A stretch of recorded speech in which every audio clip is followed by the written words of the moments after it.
হরে কৃষ্ণ, রাধে রাধে। শ্রী শ্রী রাধা মদন মোহনজির কৃপায় আশা করি সবাই ভালো। আজ বলবো চৈত্র মাসের কৃষ্ণপক্ষিয়া পাপ বিমোচনী একাদশীর মাহাত্ম্য। ভবিষ্যত্তর পুনরে যুধিষ্ঠির শ্রীকৃষ্ণ সংবাদে একদিন ভগবান শ্রীকৃষ্ণকে যুধিষ্ঠির প্রশ্ন করেছিলেন, প্রভু, বিষ্ণু মাস অর্থাৎ চৈত্র মাসের কৃষ্ণপক্ষের একাদশীর নাম কি এবং মহিমা কি? আপনি কৃপাপূর্বক আমায় শোনান।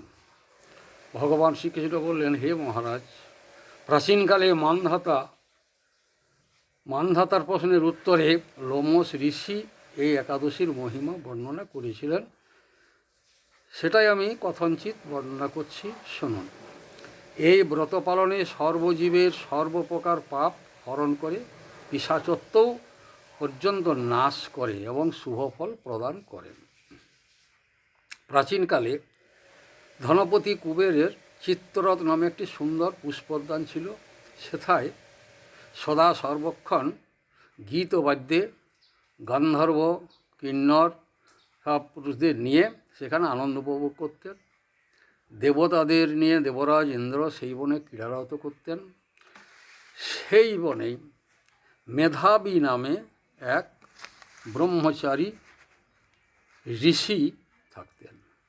মঞ্জু ঘোষা নামে এক অপ্সরা তাকে বশীভূত করার নানা চেষ্টা করেছিলেন। অঙ্গভঙ্গি, সাজসজ্জা মানে যত রকম করতে হয়, পুষ্পমাল্যে বিভূষিতা হয়ে মধুর কণ্ঠে গান করে, যত রকমের অঙ্গভঙ্গি আছে এইসব করে সেই মঞ্জু ঘোষা নামনি অপ্সরা তাকে কিন্তু শেষ পর্যন্ত বশ করেই ফেললেন। ঋষি হলে কি হবে? মুগ্ধ হয়ে গেলেন। কামাবানে আক্রান্ত হয়ে দুজনকে আলিঙ্গন করতে লাগলেন এবং সহবাস করতে লাগলেন। এইটাই ছিল মঞ্জু ঘোষার অভিপ্রায়। বেশ কিছুদিন কেটে গেল। তারপরে বলছে, প্রভু, আমি তো এবার নিজের দেশে ফিরে যাব, অনুমতি করুন। বলে, ঠিক আছে, তুমি এই রজনীটা প্রভাত হতে দাও, সকাল হলেই চলে যাবে, সকাল হলেই তুমি চলে যাবে। বলে, প্রভু, কতদিন আপনার সঙ্গে বাস করলাম একত্রে, আপনি একটু ধ্যানে দেখুন।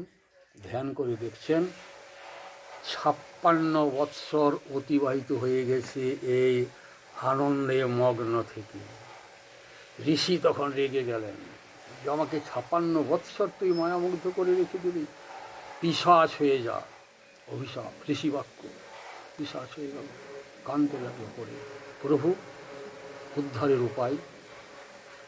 বলে, হ্যাঁ, যেহেতু তোর সঙ্গে আমি এতদিন বাস করলাম, বসবাস করলাম, সহবাস করলাম, ঠিক আছে, শুনেছি চৈত্র মাসের কৃষ্ণপক্ষের একাদশী সব পাপ বিমোচন হয়ে যায়।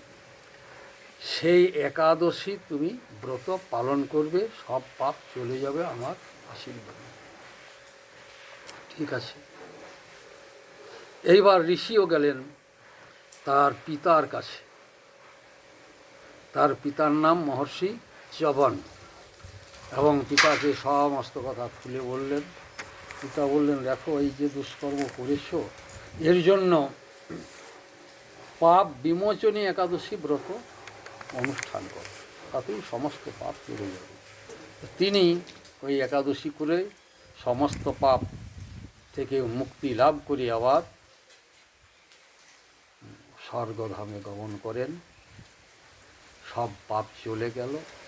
ভগবান শ্রীকৃষ্ণ ধর্মরাজ যুধিষ্ঠিরকে বললেন, হে মহারাজ, এই দেখুন, ওই যে মঞ্জু ঘোষা অপ্সরা, সেও চলে গেল ঊর্ধ্বলোকে। মেধাবী ঋষি, তিনিও চলে গেলেন ঊর্ধ্বলোকে। কাজেই যে সংসারে যে যতই পাপ করুক না কেন, এই ব্রহ্মহত্যাকারী, সুবর্ণপহরণকারী, মদ্যপায়ী, অতি জঘন্য নিকৃষ্ট পাপ কার্যের লিপ্ত থাকলেও যদি এই একাদশী ব্রত করে, তাহলে সে সমস্ত পাপ রাশি থেকে মুক্ত হয়ে ভগবত ধামে গমন করি। বুঝলেন মহারাজ, এটার এতই মাহাত্ম্য। তাহলে এই একাদশী ব্রত অবশ্যই অবশ্যই করণীয়। আমরা সবাই একাদশী ব্রত করার চেষ্টা করব, তোমরাও করো। কিছু করলেই কিছু পাবে। হরে কৃষ্ণ, রাধে রাধে। এখানে